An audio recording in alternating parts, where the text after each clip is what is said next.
오늘은 믿음에 굳게 서서라는 요 구절을 가지고 믿음 다지기라는 제목으로 하나님 말씀 증거하겠습니다.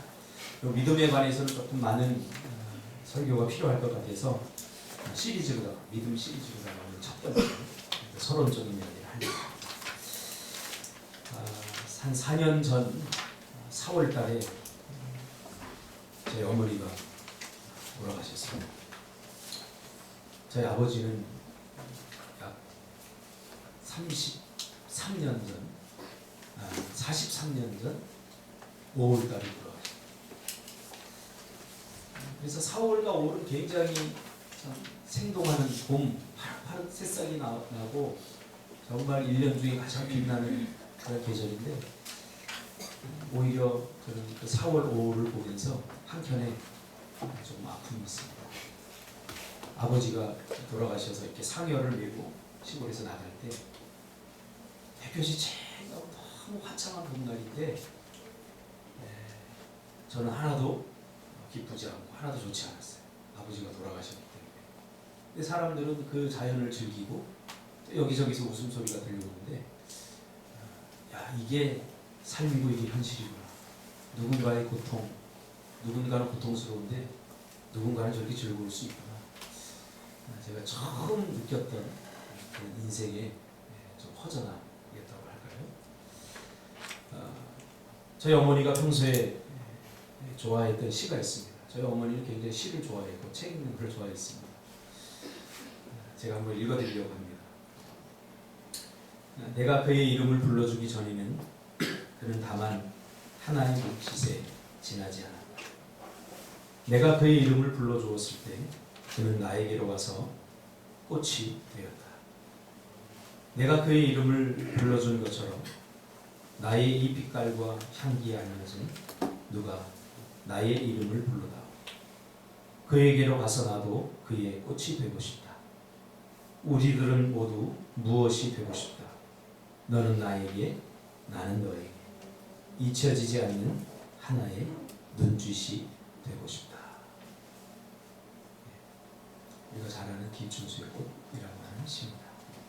저희 어머니가 늘 암송하고 제가 말 안 들을 때마다 이걸 한 번씩 암송해서 읽어주었던 기억이 납니다. 인생은 관심이죠, 관심. 관심이 뭡니까? 관심이라고 하는 것은 그곳에 마음을 두는 것입니다. 봄날이 되면 사람들의 마음은 다 지금 꽃으로 가 있죠. 그래서 오늘도 우리 반주자가 하는 게 꽃구경 간다고 하는 것 같은데, 관심은 그곳에 마음을 두는 것입니다. 나와 전혀 상관이 없는 무의미했던 것들이 관심을 가지게 되면 나에게 큰 의미를 갖게 되는 것이죠. 무엇 때문에요? 관심 때문입니다. 그래서 관심을 가지면 인생이 달라지고, 관심을 가지면 새로운 세상이 열립니다. 그러므로 관심을 갖게 되면 새로운 관계가 형성이 됩니다. 이 관계 때문에 행복하고, 이 관계 때문에 가슴이 뛰기도 하고, 이 관계 때문에 눈물을 흘리기도 하고 울기도 합니다. 그래서 사람은 언제 행복을 느끼느냐? 관계가 좋을 때 사람은 행복을 느낍니다. 반대로 관계가 깨지면 사람은 슬픔을 느끼고 고통을 느낍니다. 제가 언젠가 우리 태한 집사에게 혼을 내면서 제가 이렇게 이야기했습니다. 야, 이 등신아. 야, 이 등신아.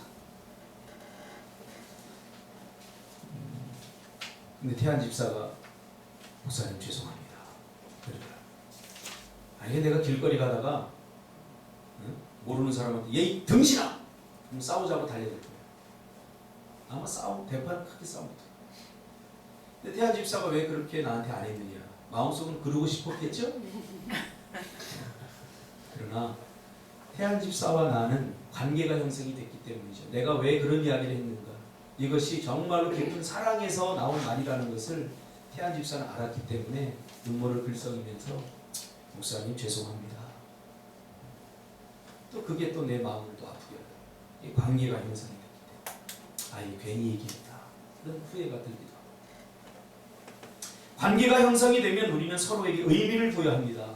사랑하는 사람이라든가 목사님, 스승, 제자 이런 의미를 부여하게 됩니다. 나는 너에게 그 무엇이 되는 거죠.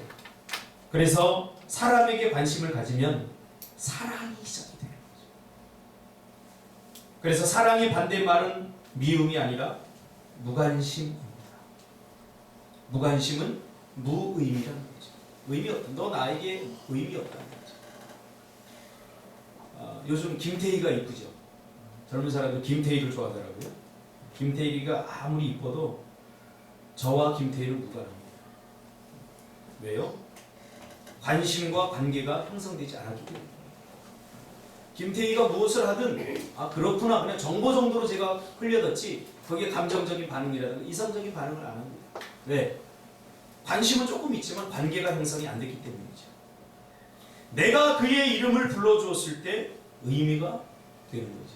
내가 그의 이름을 불러준다. 이 말은 관계가 형성된다. 어제 현선이 해피 버스데이였습니다. 상진이가 아침에 일찍 일어나서 생일상을 차려주었다고 싱글벙글해 하면서 활력이 느껴지는 현선이를 아침에 보는 게 정말 행복했습니다.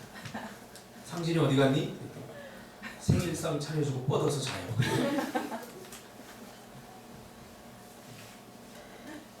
상진아, 김태희가 훨씬 이쁜데 왜 김태희 생일상을 안 차려줬어? 아무 관계가 없어요. 김태희하고 아무 관계가 없어요. 상진이는 현선이의 일거수일투족에 관심을 갖죠. 표정 하나에 관심을 갖죠. 처음부터 그랬던 건 아닙니다. 저를 통해서 제자였던 현선이와 또 다른 저 경북 예천에서 제자 삼은 우리 상진이가 저를 통해서 만나게 된 거죠. 처음에는 별 관심이 없었어요. 근데 미얀마 선교를 가고 수련회를 같이 하고 같은 시간을 보내고 같은 공간에 있고 하면서 관계를 갖게 된 거죠. 관심을 갖게 된 거죠. 누가 먼저 관심을 갖는지 모르겠죠. 현선이 괜찮네? 이러면서 관심이 연인 사이로 발전하게 돼요. 이 관계가 이제는 부부라고 하는 의미가 된 거죠. 부부라고 하는 의미가 됐어요. 오늘 목사님이 설교 안 하고 왜 자꾸 이런 얘기를 하냐. 오늘 이런 논리를 가지고 본문을 한번 들어가 보죠. 여러분에게 예수는 어떤 의미입니까? 예수님. 여러분에게 신앙생활은 도대체 어떤 의미입니까? 인생은 해석이 굉장히 중요합니다. 신앙생활도 해석이 굉장히 중요하다고 저는 생각합니다. 신앙생활을 취미라고 해석해버리면 그 사람의 신앙생활은 취미 수준 이상으로 발전하지 못합니다. 취미 정도로만 생각하는 거죠. 내가 취미에게 드리는 공, 취미에게 드리는 돈, 취미에게 드리는 에너지, 요거 이상 쓰지 않습니다.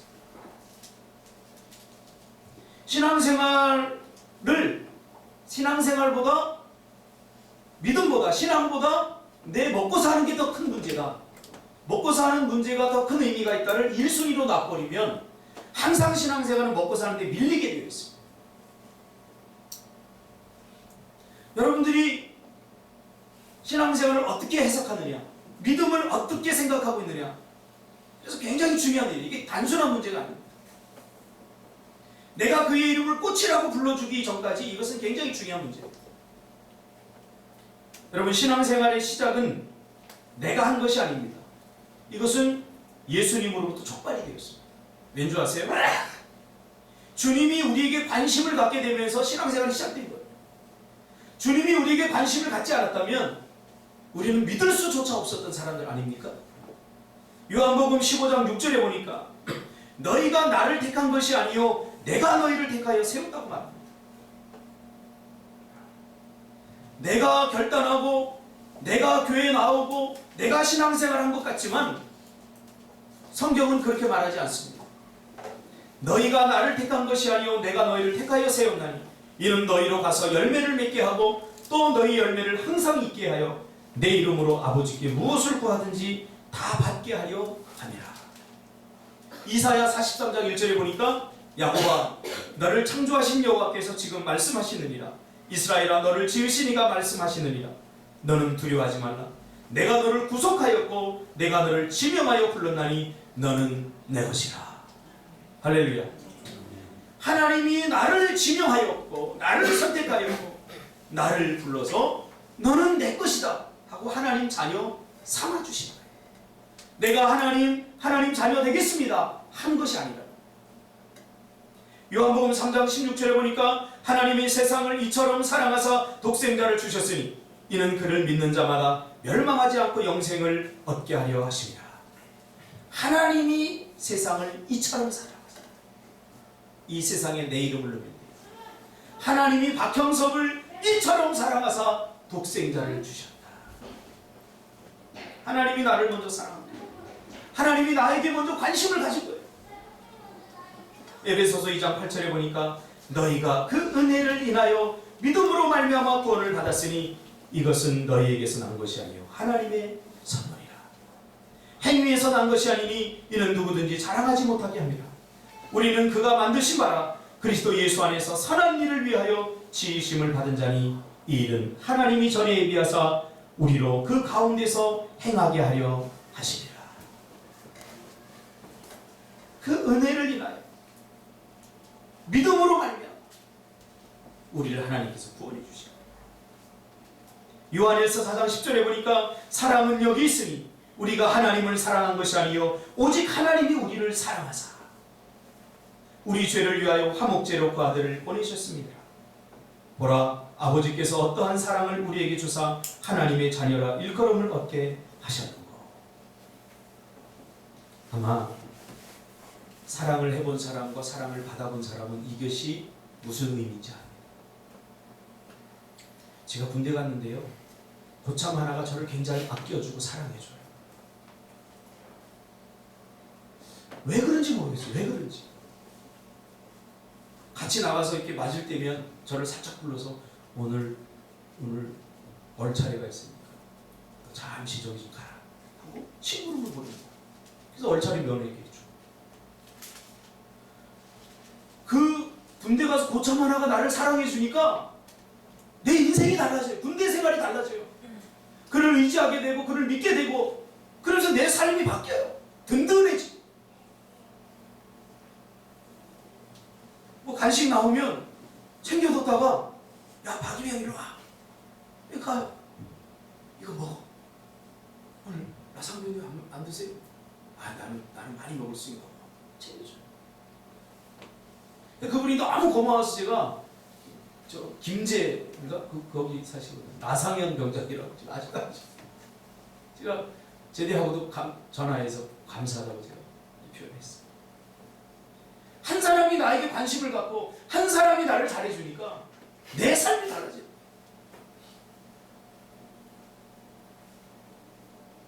우리를 향한 하나님의 사랑이 바로 그렇습니다.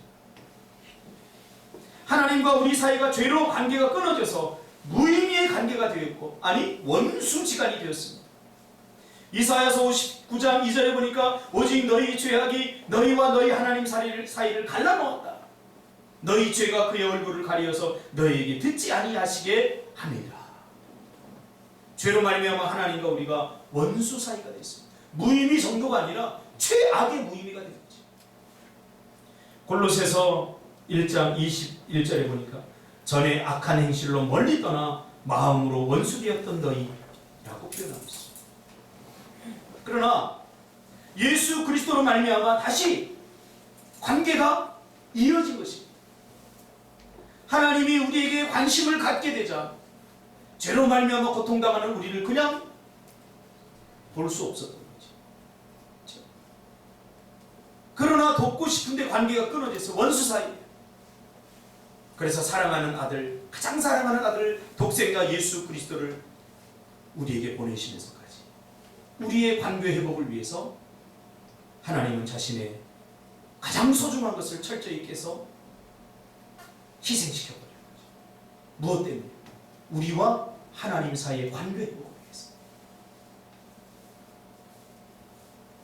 에베소서 2장 14절에 보면 이것을 이렇게 말하고 있습니다. 그는 우리의 화평이신데라 둘로 하나를 만드사 원수 된 것 곧 중간에 막힌 담을 자기 육체로 하셨다. 부부 사이의 관계가 끊어지면요, 가정은 지옥이 되버립니다. 교회에서도 목사와 성도의 관계가 끊어져 버리면 목사도 지옥을 경험하고 성도도 지옥을 경험합니다. 사탄은 그걸 알기에 자꾸 관계를 끊어요. 죄로 말미암아 미워하게 만들어요. 관심이 관계까지 가는데 이 좋은 관계를 만드는 것은 참으로 힘듭니다.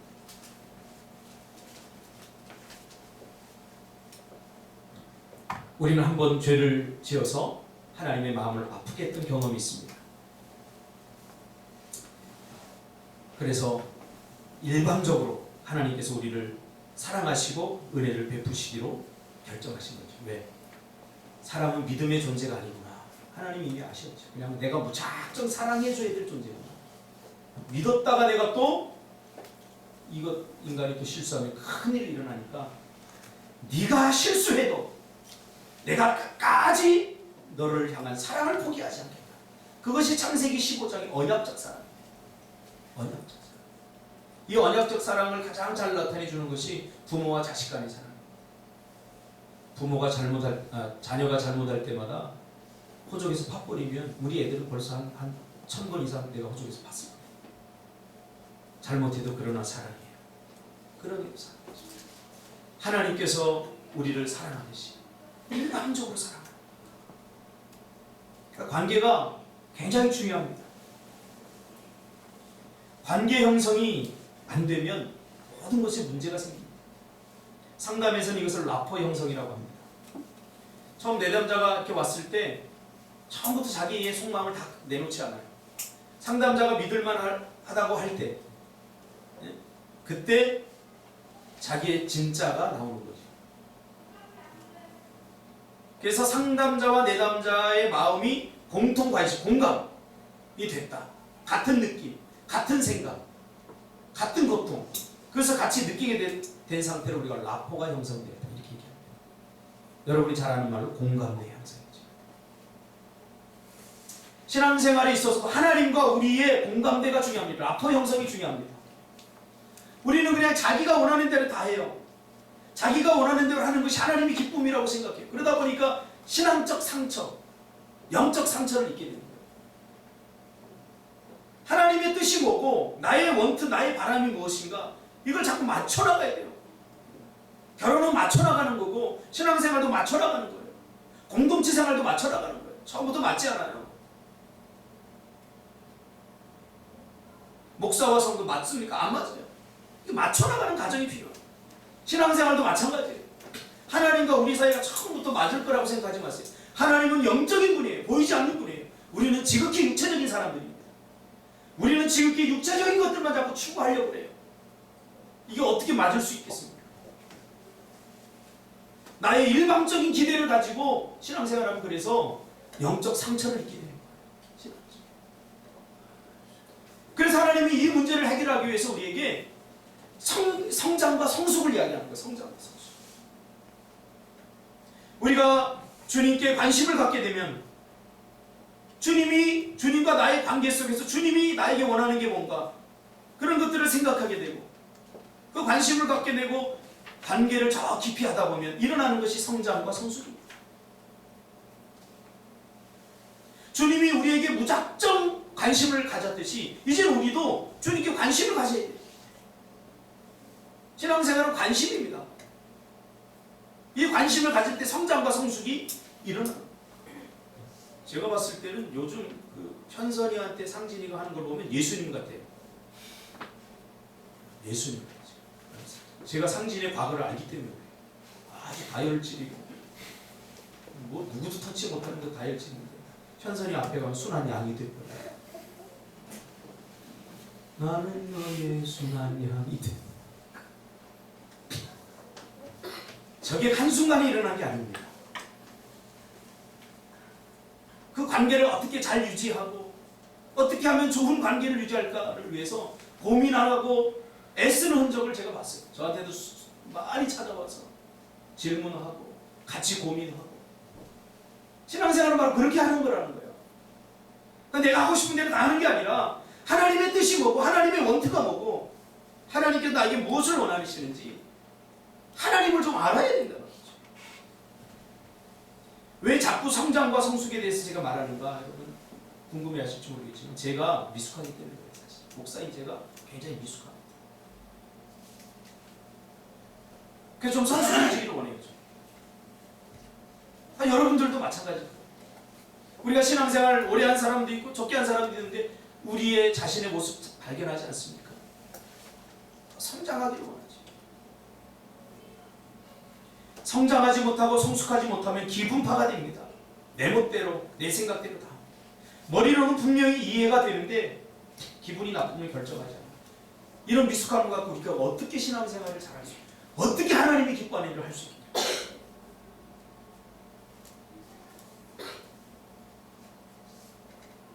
어떤 사람이 집을 사러 갔어요. 집을 사러 가는데 딱 보니까 너무 마음에 들어요. 이 집. 야, 이 집을 사야 되겠다. 옆에 있는 같이 간 친구가 야, 이 집 너무 좋다. 이 집 사. 이 집 사. 이 집 반드시 사야 돼. 너 안 사면 후회해. 너 정말 반드시 사야 돼. 너 이거 안 사면 바보야. 처음에는 생각해 준다고 생각했는데 내가 결정할 권리를 이 사람이 자꾸 강요하니까 기분이 나빠진 거예요. 그래서 집을 안 샀대요. 기분이 상해서. 왜 안 사냐 그랬더니 기분 나빠서. 누구 손입니까? 우리도 그런 경우 종종 있지 않습니까? 신앙의 성숙함이란 감정과 이성의 조화를 잘 맞춰야 돼요. 기분 나빠서 교회 안 나와요. 미숙해서 그래요. 감정 컨트롤을 잘. 너무 감정만 갖고 하니까. 설교를 듣고 참 깨달음이 와서 그래도 은혜를 잘 못 받아요. 네. 감정이 상하네. 목사와 여러분의 이 관계가 안 좋고 감정이 상해버린 사람. 이거 은혜가 안 돼요.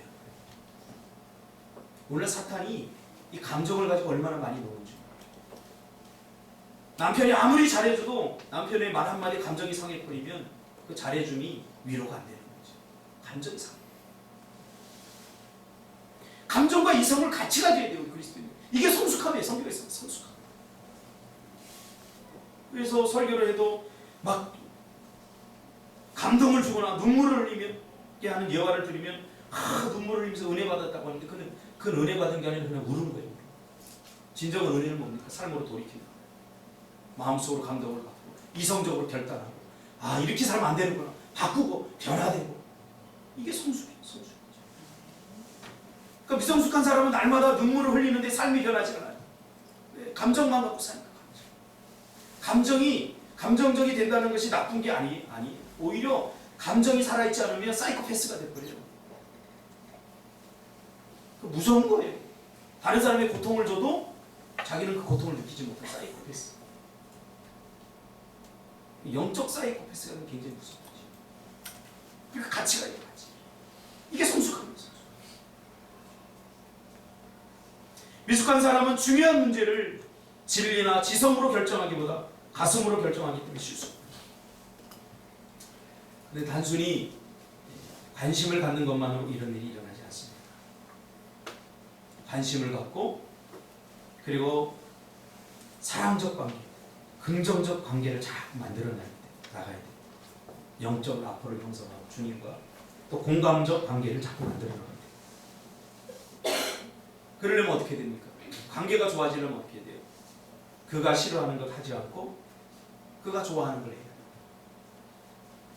이렇게 하면서 서로 요 공통 부분을 이렇게 맞춰나가야 돼요. 하나님과 우리 사이도 마찬가지예요. 하나님은 죄를 싫어하는데 이스라엘 백성들에게 제발 죄를 짓지 마라 그러는데 이스라엘 백성들은 너무 뻔뻔하게 죄를 짓는 거예요. 그러니까 관계가 깨질 수밖에 없어요. 죄는 아주 달콤해요. 유혹이니까 하고 싶죠. 죄는 하고 싶기 때문에 지는 거예요. 저거 하면 행복할 것 같죠. 그러니까 자꾸 지는 거예요. 그래도 주님이 기뻐하지 않는다면, 주님과 내 관계가 깨진다면 우리가 그것을 기억하고 하지 말아야죠. 그래야 좋은 관계가 되는 거죠. 신혼 초에 집사람하고 저하고 좀 갈등이 있었던 게 뭐냐면, 제가 양말을 벗어서 그냥 세탁기에 넣으면 좋은데 똘똘 말아서 넣었어요. 아무리 지금 가서 내가 가만히 묵상해보면 집사람이 나를 좀 덜 사랑했던 것 같아요. 그러니까 냄새나는 거 자기가 피고 싶지 않다는 거죠. 그게 아니에요? 아무튼 뭐 귀찮고 뭐 오늘 가만히 생각해보면 그런 것 같아요. 이거 굳이 내가 냄새나는 양말 다시 뒤집을 필요가 뭐 있겠어. 당신이 그냥 뒤집어서 넣으면 되는 거지. 이게 아무것도 아니에요. 근데 처음에는 이렇게 넣었는데 잔소리를 이렇게 하니까 기분이 딱 상하고 감정이 딱 상해버린 거예요. 그 다음부터 일부러 똘똘 말 정도가 아니라 풀 수 없을 게는 다 들어. 감정이 상하는 거예요. 시간이 흐르면서 이게 참 내가 빨래를 해보니까 이게 그럴 수도 있겠다 하면서 이성적으로 접근하면서 해결이 됐어요. 근데 지금도 똘똘 말아서 놓을 때가 있어요. 가끔. 근데 그런 소리 안 해요. 왜 그래요? 20몇 년 동안 살면서 21년 넘게 살면서 집사람과 제가 관계를 갖고 이 관계는 자꾸 갖고 해야 돼요. 갖고 해야 더 친밀해지고 갖고 해야 더 가까워지고 신앙생활 주님과 나도 마찬가지예요. 일주일 동안 내 마음대로 내 뜻대로 다 살다가 주일날 한 번 와서 여기 딱 예배하려고 그러니까 마음이 냉랭해지죠. 매일 카톡하고 매일 전화하고 뭐 먹었어? 뭐 했어? 이런 좋은 관계, 친밀한 관계를 유지하던 사람과 일주일에 한 번 딱 만나가지고 딱 한 사람 서먹서먹하죠. 그 관계가 1년이 지나고 있어요. 제가 얘기했잖아요. 제가 고등학교 때 친하게 지내던 친구 혈서를 써가지고 이거는 못 깨우니까 바늘로다가 딱 찔러가지고 혈서를 써가지고 너하고 나는 앞으로 의형제다. 그리고 탁 써가지고 연습장 뒤에다 사인까지 하고 한 10년 만에 만났더니 저 사람이 누구지? 10년 동안 아무 관계가 없었어요. 그냥 관심이 있었죠. 뭘 할까? 자꾸 만나요. 스침이 아니라 만남이어야 돼요. 하나님과 우리 관계도 마찬가지예요. 자꾸 관계를 맺어야 돼요. 꽃과 화철을 가꾸듯이 자꾸 가꿔야 돼요. 우리 관계.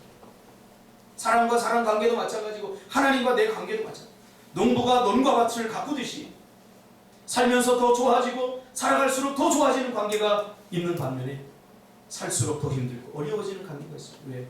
서로 노력하고 가꾸지 않아서. 가꾸시기 바랍니다. 할렐루야. 우연히 시간이 해결해주는 관계는 없습니다.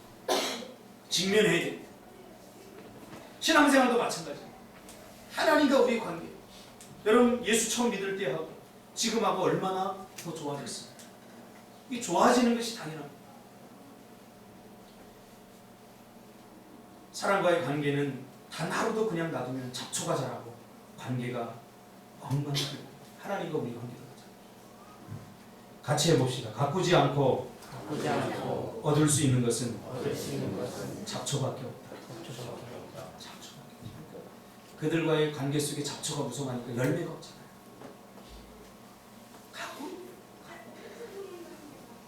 산에 열매가 감나무를 심어놓으면 감이 요만하게 열려요. 그걸 겸이라고 해요.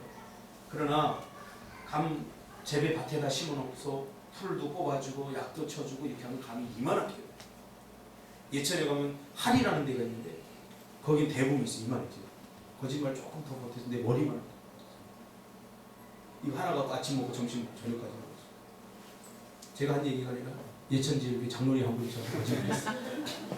제가 처음에 가니까 그걸 돌아다니면서 보여주는데 감이 내 머리만한 게 있대요. 그래서 장로님이 거짓말 하시네요. 그랬더니 진짜 하는 거예요. 그래서 가장법이죠. 제가 용서해 줄 테니까 솔직히 말해요. 진짜 있대. 머리만한. 나중에 보니까 정말 내 머리가 아니고 장로님이 살짝 내리더니 애기 막 태어나면 요만하지 않을까 그래. 애기 머리. 갖고야 상품이에요. 우리 신앙생활도 마찬가지예요. 지금 예수님이 계속 강조한 게 뭔지 생각해 보세요. 나무를 강조하지 않았어요. 열매를 강조했죠. 우리가 사과나무라고 우겨서는 안 돼요. 우기지 말고 사과 열매를 맺으면 저게 사과나무구나. 내가 선하고 착하고 신앙생활 잘하고 있다고 우겨서는 안 돼요. 신앙의 열매들을 맺어야죠.